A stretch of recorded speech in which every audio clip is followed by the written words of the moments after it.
There we go. So for those of you who don't know me, I'm Jake Farbman. I'm the executive director of our statewide Center for Student Success for the community college system. But I also have the honor and privilege of serving as the APR chair for the Philadelphia chapter of PRSA. I'm a longtime adjunct professor at TCNJ with roots at Rowan University. It's so great to see so many of my Rowan friends on the line today. And I'm really following in the footsteps of some wonderful people. Suzanne Fitzgerald, who's on the line here, was the longtime APR chair, and I have the I'm blessed to be in this role now. And I hope what we've laid out here today and shared with all of you lives up to the standard that she set while she was APR chair. So great to see so many people. And if it's okay, I'm going to go ahead and share my screen, attempt to share my screen. And here we go. Now let me switch to slideshow. Okay, now can all of you see that, or are you seeing the little notes in the timer also? Is it the solid screen? I'm seeing note. I'm seeing. All right, let me flip it. Use slideshow. How's that? Better? Yeah, I'm seeing it. All right, great. So what we're going to talk about today is what we're going to be calling the APR Excellence Program. For many years, it was called 3 Saturdays to APR Excellence, Saturday to APR Excellence. We're going to be calling it the APR Excellence Program going forward. So we're not going to be doing it on Saturdays anymore. Let me talk a little bit about just a very brief agenda, talk a little bit about some of the issues we're trying to address, give you a little flavor of the program overview, the timing, the cost, how we would hope many of you would like to get involved, and then we'll have time for questions and answers. And then, of course, I think the most important part of this is if there are ideas across the board here that you folks have that could strengthen this before we formally launch it, please, let's put it out there. I want this to be more than streetable. I want this to be so strong and so close to perfection that more and more of our members are going to choose to pursue their APRs and advance their careers, as all of you have been able to do. So, as I mentioned on the front end, our chapter is nationally recognized for the programs we're able to offer, especially the APR prep program. Folks who've completed the prep program have said that it's been more helpful to them than the national resources and things of that nature. And we want to continue to live up to that. The pandemic, of course, has really forced us to move things around. I'm sure it has with all of you and your livelihoods. Even before the pandemic, John Moscatelli and I were doing a lot of the APR prep work. And we went from having, I think there were as many as 20 people who would come and participate at this, when Suzanne ran it and it was 3 days, as many as 20 people. I think the last 2 years pre-pandemic, we had to cancel both years because we just weren't getting enough interest. And then, of course, with the pandemic, we had to seriously consider how are we going to do this going forward, being that we can't guarantee that we can do this in person. There's been low interest, lack of participants. And so we started to think, how can we do this in a way that's a reinvestment in our members and a membership benefit for those who belong to PRSA Philadelphia? So as I mentioned, we're going to break this up into 4 separate sessions. Introduction, overview of the process, the KSAs, the research, planning, implementation, evaluation would be session 1, the first night.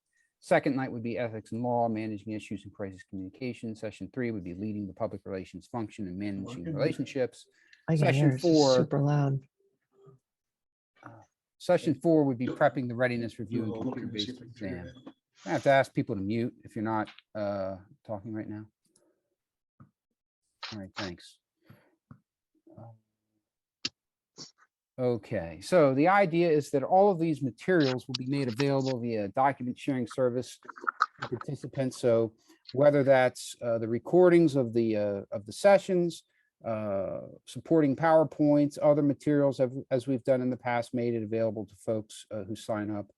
We'd like the APRs in our chapter to consider volunteering as instructors for these sessions and serving as mentors or coaches for folks who want to do the APR. I know many of you have done that in the past, and we want to kind of tie the two together here. So create a pool, so to speak, of folks who'd like to serve as instructors in the program, and a pool of folks who'd like to serve as mentors for those folks who do want to go through and pursue their APR. Now, pleased that Chris is on the line. We had traded a quick email a couple of weeks ago, got it approved by the board this morning. We want to have a reciprocal agreement also with the PRSA New Jersey chapter, because I know Chris has had similar struggles in providing professional development of this, like to the New Jersey chapter members.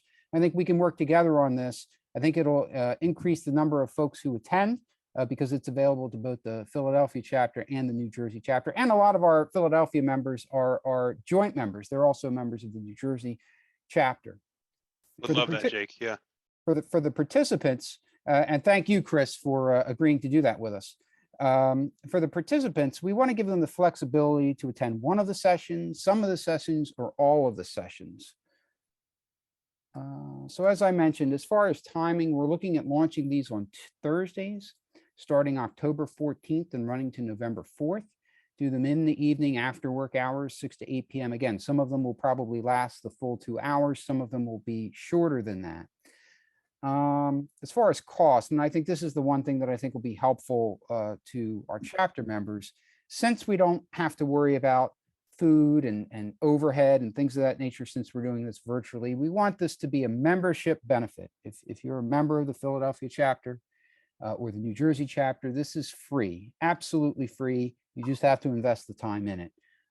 If you're a non-member, however, we're going to charge $100 for all 4 sessions, or $30 per each individual session. I have a feeling we're probably not going to have to worry about the non-member thing. I think more of our members will take this on, as opposed to folks who aren't members. And then as far as the follow-up, I'm going to send this recording out along with a write-up of what we have presented to the board and have approved by the board. I'll send an email out to all the Philadelphia APRs with this recording and that information. And I'd just like you to send me an email by August 27th. And just let me know if you're interested, if you'd like to be an instructor, what topics would interest you, or if you'd like to be a mentor in the program, or if you'd like to be both. We're all volunteers here, so whatever role you feel most comfortable in playing, or roles comfortable playing, that's what we would like to do. We would like to do this based on your strengths and your ability to contribute. So that's my very brief slideshow here. I'm going to stop sharing my screen just so we can have a conversation. I'm open to questions and thoughts and anything you folks might have on your minds hearing this for the first time, anything that might strengthen this or anything we might want to add to this as we look to launch this. The goal is, once we have commitments from all of you and others, or some of you and others, whoever is able to participate, once we know for certain who's going to be doing what programming, we would be then starting in September with the PRSA board and really pushing this out to the APR membership.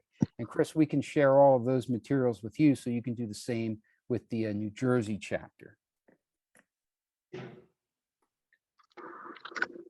Well, let me start. I think the program you've outlined is pretty smart. Taking advantage of Zoom, I think, is a good way to do it, because one of the problems is getting people to, leave work and come to someplace for the sessions, or give up a weekend day and do that. So I think this is a smart way to approach it. The one thought I might have is you might want to check with the Delaware chapter and see if they want in. They're not that big a chapter. They have occasionally we've had people from Delaware come to the sessions and participate in their review panels.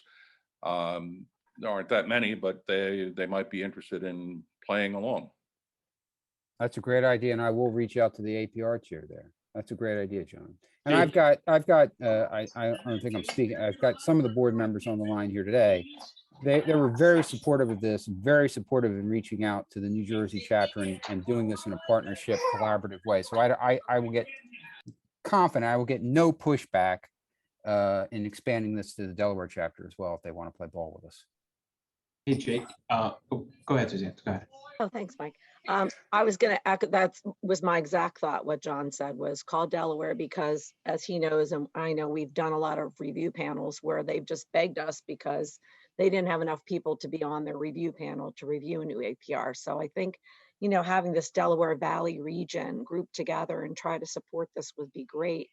The other thought I had, though, is, and I love the free, and I mean, having been the one that tried to secure the places for so long, trying to get somebody one time we went to somebody's agency and they forgot to send anyone to open the door. So there were like 12 of us out there in the rain waiting to open the door. And we went to Villanova and had to pay a lot of money and had difficulty getting food. And then we did it at Rowan and people didn't want to drive to Rowan. So, I mean, making it virtual this is the kind of thing that works virtually. However, only thing I would say is just knowing human nature is because it's free, I would just want to make them commit in some way, like to doing it together, because there is certainly a value in doing it together on Zoom and having the participation.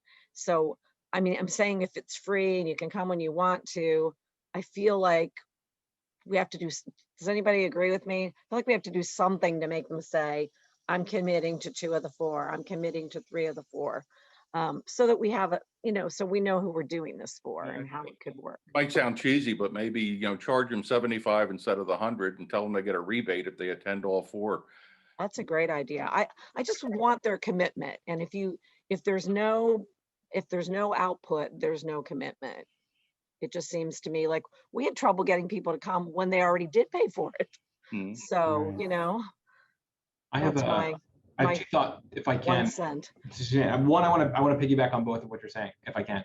For the incentive, another thought might be to arrange a buddy system, because there may be some peer pressure appropriate, where if you're tag team with someone in this, it may force you to come. If we don't want to go down the cost, I think John's approach works too.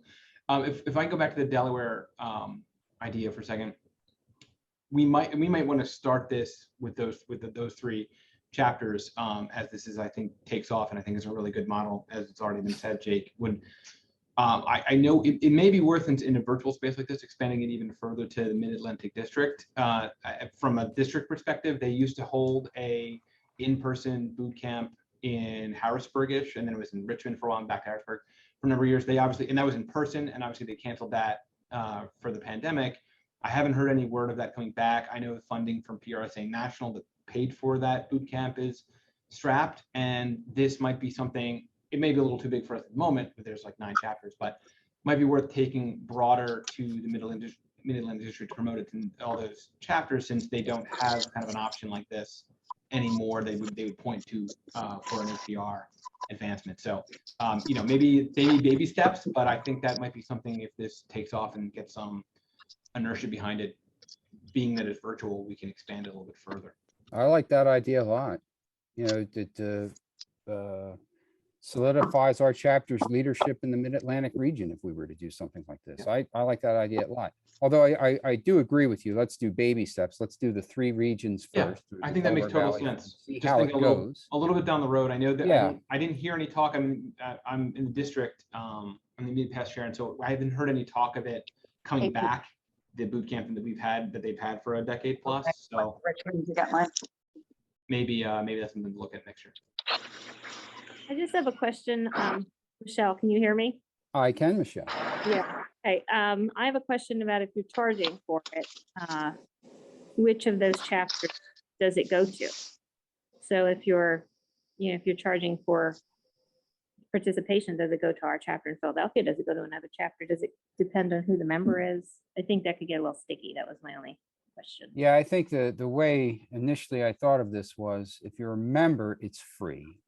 I'm just, and I appreciate the point of, how do you make someone commit? And we've got to think that through as far as how, but that's a critical component of this.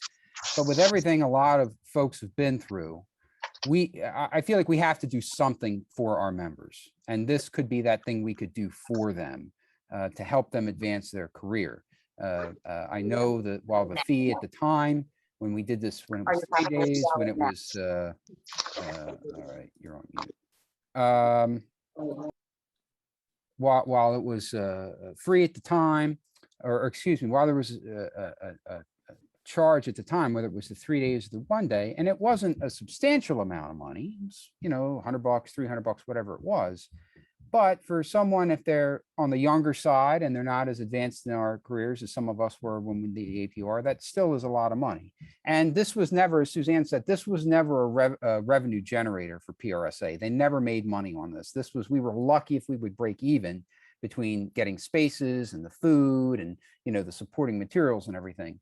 So I think if this is something we can provide the materials in an open open textbook concept, so to speak, where, everything's available to folks who participate.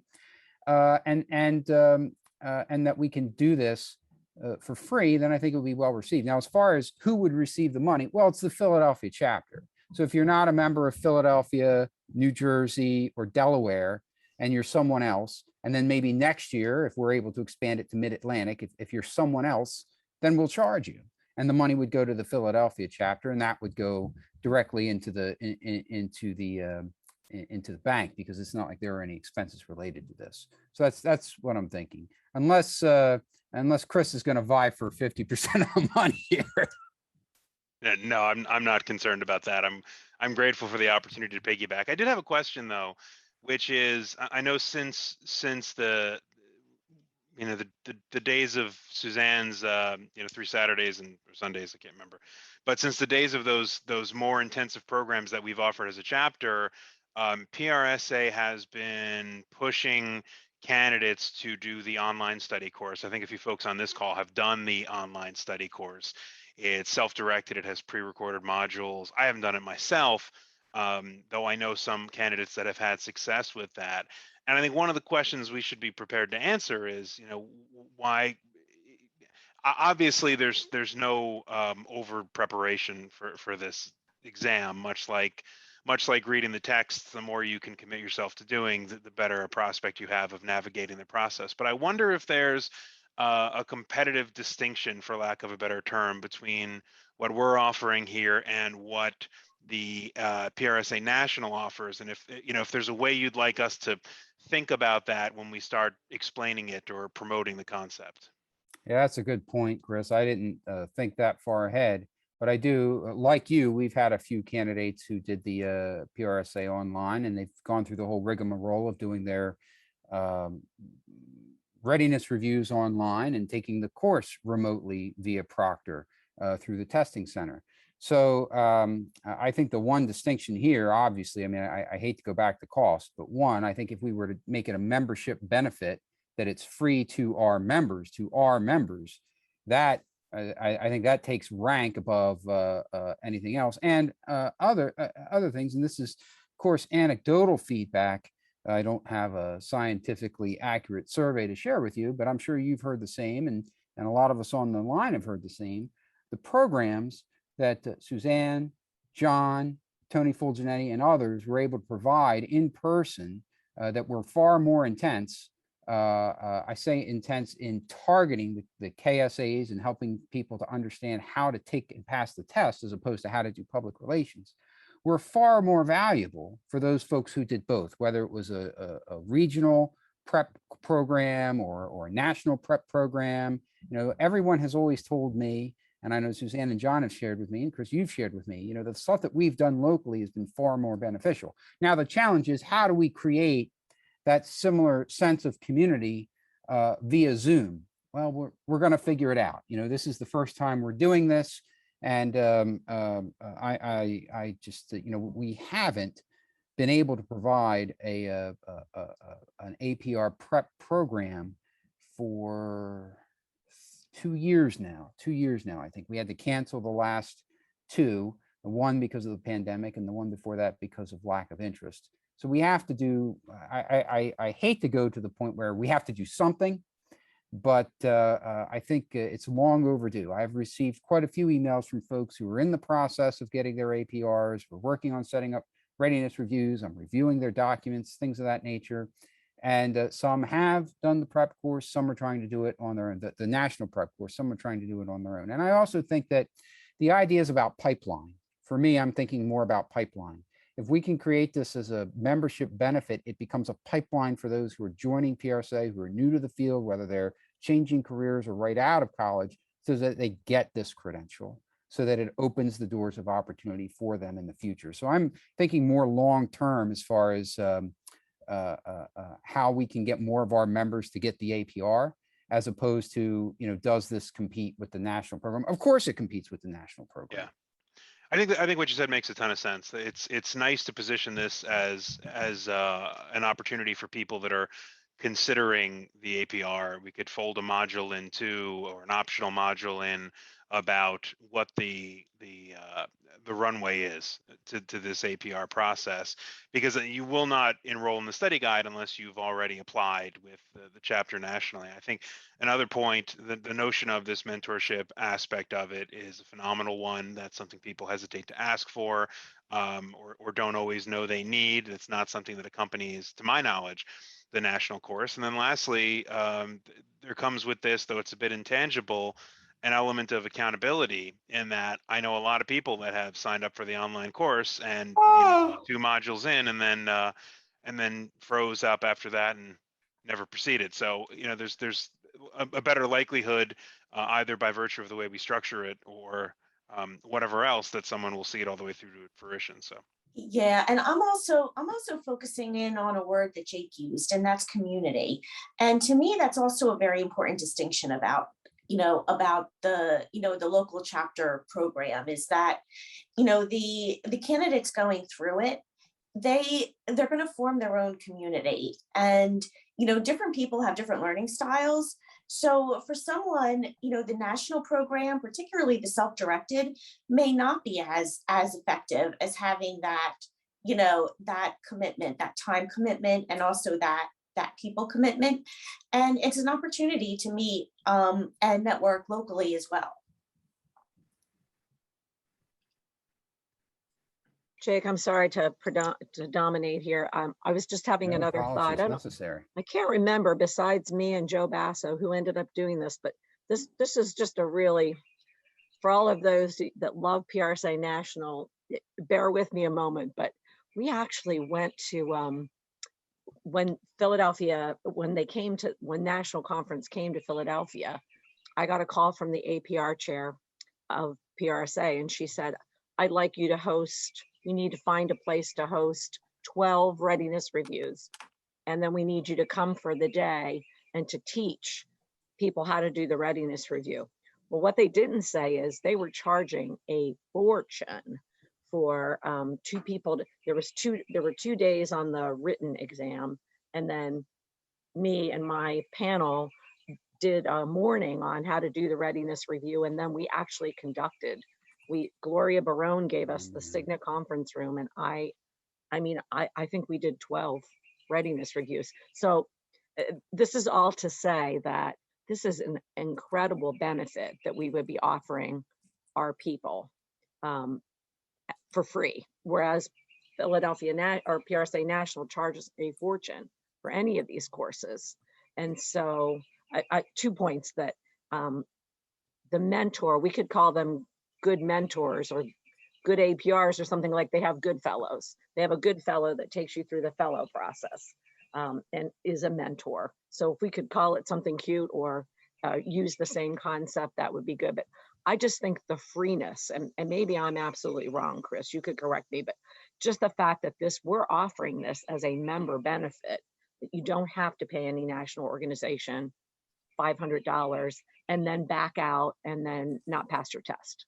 So, and I would say my value would be, I would coach people for the readiness review, because I think if you go in there and you're confident and you do well, then you go on to do well in your written exam. And that's 15 years of experience of seeing people come through. So that's just that I'm agreeing with Chris. I think people would find it to be incredibly valuable.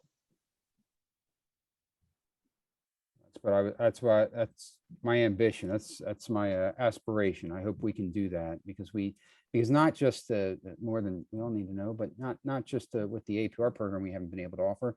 We've been limited in what we've been able to offer as a chapter. Board meeting today, there was a in-person get together. 4 people showed up, 2 of which were board members a few weeks ago. It's just because of the uncertain times we're in. We have to adapt and move forward. We can't sit and wait for the virus to go away or go down or go up or go this or that. We've got to adapt and we've got to move forward. And I think this might be an opportunity for us to do that. So, other questions, thoughts, ideas? Everything you've all shared has been incredibly helpful, and we're going to put all of this into play. Um, Any other thoughts? Hey, Jake, it's Robin. Hey, Just Robin. a quick thought, and this is not necessarily for this group, but as you're messaging about the program, is I would be sure to put it in perspective in terms of timeline, because I'm, for instance, I'm not aware when the online exam is offered, and if it's offered at a specific time, or is that something you can just schedule on your own and things like that. So just some background information about why you need to do this, in October through November, the dates you've allocated, just so people understand the bigger picture. Sure, absolutely. Yeah. Will do. Thanks.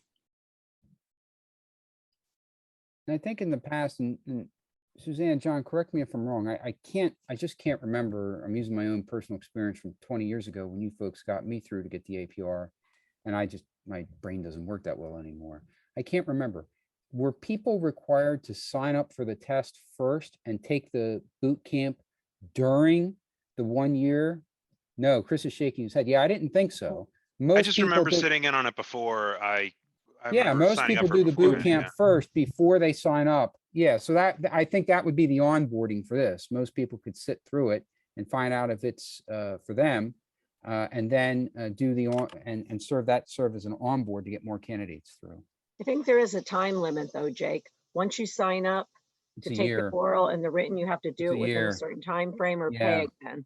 So Yeah, that it's a year. would mean, yeah, it's a year. So that would mean you'd want to do this first and then Right. start studying. Right. And I'm not sure, I don't remember. I'll have to check with Kathy Mulvihill up in New York, but at least when I did the test all those years ago, you paid the obscene amount, whatever it was, $400, $450.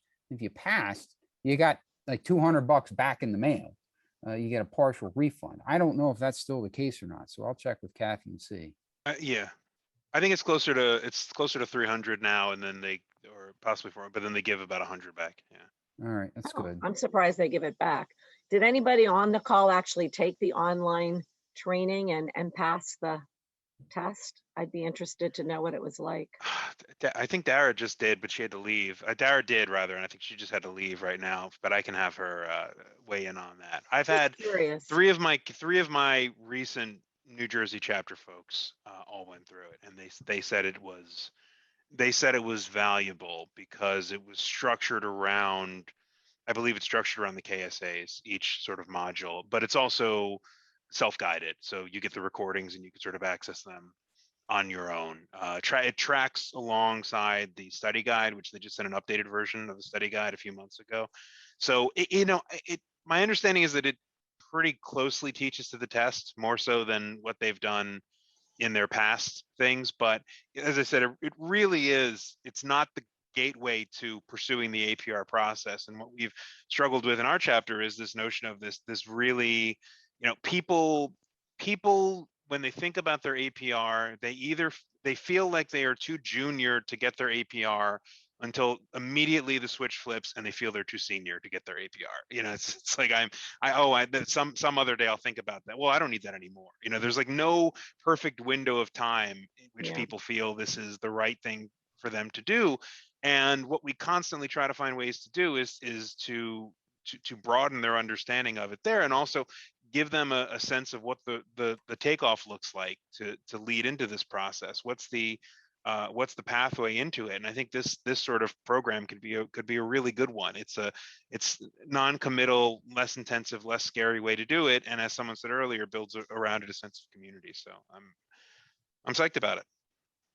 And then if you have the mentor to work along with you, that's one thing that the mentor can say is, hey, look, let's gear up by taking this training. Once you're done the training, we're going to help you get ready for the readiness review. And then at the same time, study for the written exam. Yeah. So Maybe there's a way we can do this so that within the program, as people, and Catherine, we'll get to your point in a second. Maybe there's a way we can do this is within the program, as people are participating, maybe by week 4, we know, okay, are you going to commit to getting your APR or not? If so, tell us, we're going to pair you with a mentor. Tell us what, and then we could do the pairing towards the end of the completion of the curriculum. So, Catherine, I'm sorry I interrupted you. Go ahead. Oh, no worries. So I did my APR like early 2001 or something like that, and it was it was a pretty arduous system back then. I think we were literally in Porter Novelli's office, or no, or wasn't Porter. It was some agency downtown that went and that has since gone under, like doesn't exist. And we literally had to sit at other people's laptops and had floppy disks and had to, you know, it was almost, for me, it was more about the lack of speed typing that I could do versus whether my knowledge was good enough, because my knowledge was solid. I could, type it. You really needed to type it, 55 or better in order to hit the time mark. But because I've been out of the game so long with the test, I have talked to some friends that have taken it, and it sounds like they've greatly improved the test and the materials. So that would be good news. But I would happily be a mentor and I'd happily instruct. I need to know what's going on, because for me, I feel like I'm a dinosaur when it comes to this. From the other standpoint, from a classroom standpoint, I teach at Penn State Berks. We don't have a PR major. Brandywine has a corporate communications major, and I can talk to our folks down in the Brandywine, the program coordinator down there, because I think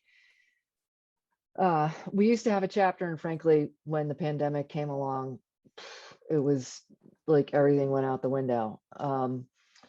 And I don't know if they've managed to do it. I think our Harrisburg campus has tried hard to get a group together. I think with Penn State, it's kind of weird. You have to call it a club. You can't have a PRSA chapter pure, because it has to be open to all the students and all that. But I talk about this stuff in my courses, and like credential is super important. And I just don't know how, whether we need to have a Zoom meeting with some of the program coordinators at some of the local colleges to also kind of go, hey guys, this is, I mean, if they're working out of a decent textbook, most of the textbooks all have the PRSA code in it for ethics, and it talks about RPI and all that jazz, which I'm sure has not changed.